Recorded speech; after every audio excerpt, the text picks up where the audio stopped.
ভারতের উজান থেকে নেমে আসা পাহাড়ি ঢল ও বৃষ্টিপাতের কারণে ব্রাহ্মণবাড়িয়ার আখাউড়ায় সৃষ্ট বন্যা পরিস্থিতির কিছুটা উন্নতি হয়েছে। বৃহস্পতিবার রাত থেকে বন্যার পানি কমতে শুরু করে, ফলে নতুন করে আর কোনো গ্রাম বন্যার পানিতে প্লাবিত হয়নি।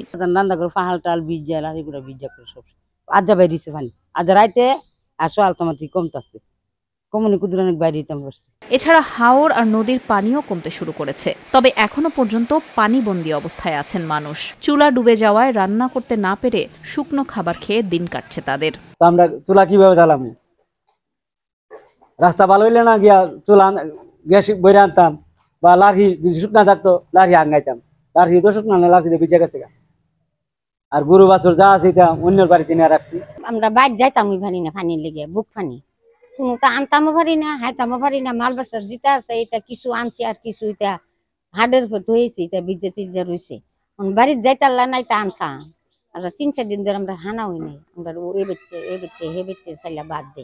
ভারতের উজান থেকে নেমে আসা পাহাড়ি ঢলের পানি ও টানা বৃষ্টিপাতের ফলে গত ২১ আগস্ট আখাউড়া উপজেলার বঙ্গেচর, আবদুল্লাপুর, খলাপাড়া, বাউতলা, আড়িয়ল ও কালিকাপুর সহ প্রায় ৩৫টি গ্রাম প্লাবিত হয়। পরদিন ২২ আগস্ট পরিস্থিতির অবনতি হলে নতুন করে আরও অন্তত ৫টি গ্রাম প্লাবিত হয়। এছাড়া উপজেলার কর্নেল বাজার ও খলাপাড়া এলাকায় হাওড়া নদীর ২টি বাঁধ ঢলের পানির তোড়ে ভেঙে যায়। এতে করে বন্যা পরিস্থিতির অবনতি হয়। দেখেন আমার বড় বোন, আমার বড় আছে, আমার বোনের গরু মাল পাশার ঘর আছে, এখান থেকে সব নিছে। আমার বোনের কথা পানির মিতে আমার বোনে বসায় ঘুরতে আসছে।